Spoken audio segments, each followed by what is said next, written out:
Hasta la vista, baby. Hello everybody, and thank you for sharing your time with me. I'm sending this message through various different channels to reach my dear Russian friends and the Russian soldiers serving in Ukraine. I'm speaking to you today because there are things that are going on in the world that are being kept from you. Terrible things that you should know about. But before I talk about the harsh realities, let me just tell you about the Russian who became my hero. In 1961, when I was 14 years old, a very good friend of mine invited me to come to Vienna and to watch the World Weightlifting Championships. I was in the audience when Yuri Petrovich Vlasov won the World Championship title, becoming the first human being to lift 200 kilograms over his head. Somehow a friend of mine got me backstage. All of a sudden there I was, a 14-year-old boy, standing in front of the strongest man in the world. I couldn't believe it. He reached out to shake my hand. I mean, I still had a boy's hand. He had this powerful man's hand that swallowed mine. But he was kind, and he smiled at me. I would never forget that day. Never. I went home and I put his photo above my bed to inspire me when I started lifting weights. My father told me to take down that picture and to find a German or an Austrian hero. He got really angry and we argued back and forth. He didn't like Russians because of his experience in the Second World War. You see, he was injured at Leningrad, where the Nazi army that he was part of did vicious harm to the great city and to its brave people. But I did not take the photograph down, no, because it didn't matter to me what flag Yuri Vlasov carried. My connections to Russia didn't stop there, by the way. Oh, it actually deepened when I traveled there with bodybuilding and for my movies and met all my Russian fans. And on one of those trips, I remember, I met Yuri Vlasov once again. It was in Moscow during the filming of Red Heat, which was the first American movie allowed to film in Red Square. Now, he and I spent the whole day together. He was so thoughtful, so kind, and so smart, and, of course, very giving. He gave me this beautiful blue coffee cup. And ever since then, I've been drinking my coffee out of every morning. Now, the reason why I'm telling you all of those things is that ever since I was 14 years old, I've had nothing but affections and respect for the people of Russia. The strength and the heart of the Russian people have always inspired me. And that is why I hope that you will let me tell you the truth about the war in Ukraine and what is happening there. No one likes to hear something critical of the government, I understand that. But as a longtime friend of the Russian people, I hope that you will hear what I have to say. And may I remind you that I speak with the same heartfelt concern as I spoke to the American people when there was an attempted insurrection on January 6th last year, when a wild crowd was storming the US Capitol, trying to overthrow our government. You see, there are moments like this that are so wrong, and then we have to speak up. And this is exactly the same with your government. I know that your government has told you that this is a war to denazify Ukraine.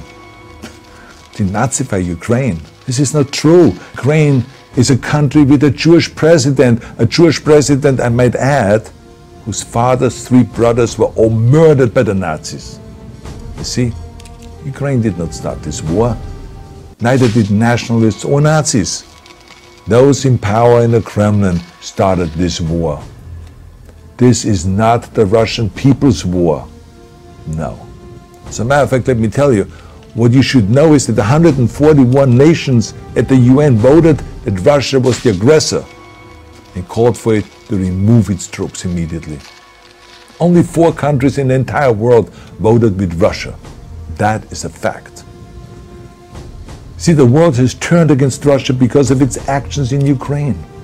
Whole city blocks have been flattened by Russian artillery and bombs, including a children's hospital and a maternity hospital.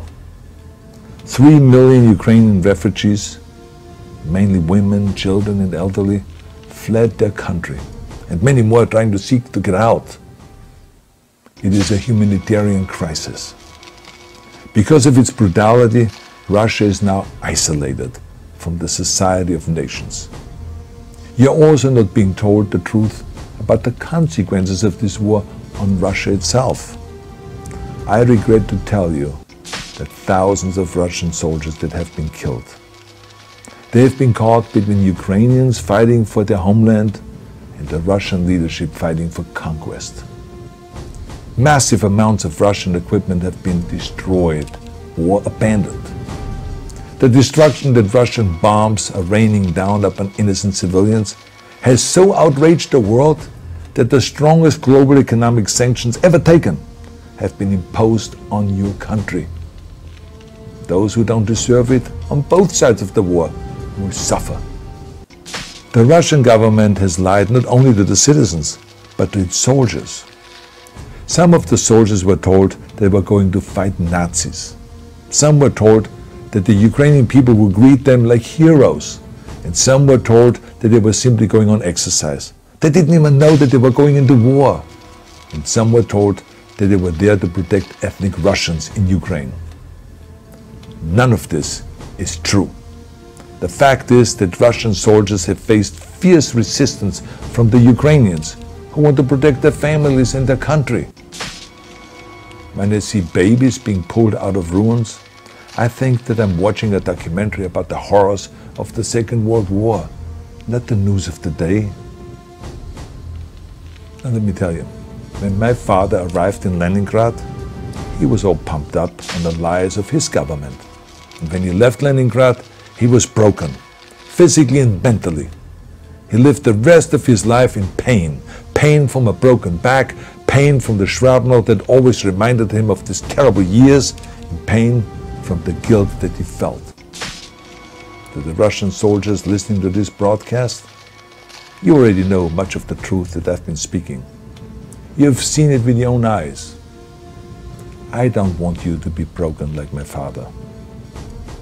This is not the war to defend Russia that your grandfathers or your great-grandfathers fought. This is an illegal war. Your lives, your limbs, your futures are being sacrificed for a senseless war condemned by the entire world. Now, to those in power in the Kremlin, let me just ask you, why would you sacrifice those young men for your own ambitions? To the soldiers who are listening to this, remember that 11 million Russians have family connections to Ukraine. So every bullet you shoot a brother or a sister. Every bomb or every shell that falls is falling not on an enemy, but on a school, or a hospital, or a home. I know that the Russian people are not aware of such things are happening. So I urge the Russian people and the Russian soldiers in Ukraine to understand the propaganda and the disinformation that you are being told. I ask you to help me spread the truth. Let your fellow Russians know the human catastrophe that is happening in Ukraine. And to President Putin I say, you started this war. You are leading this war. You can stop this war. Now, let me close with a message to all of the Russians who have been protesting on the streets against the invasion of Ukraine. The world has seen your bravery. We know that you have suffered the consequences of your courage. You have been arrested, you have been jailed, and you have been beaten. You are my new heroes. You have the strength of Yuri Petrovich Vlasov. You have the true heart of Russia. My dear Russian friends, may God bless you all.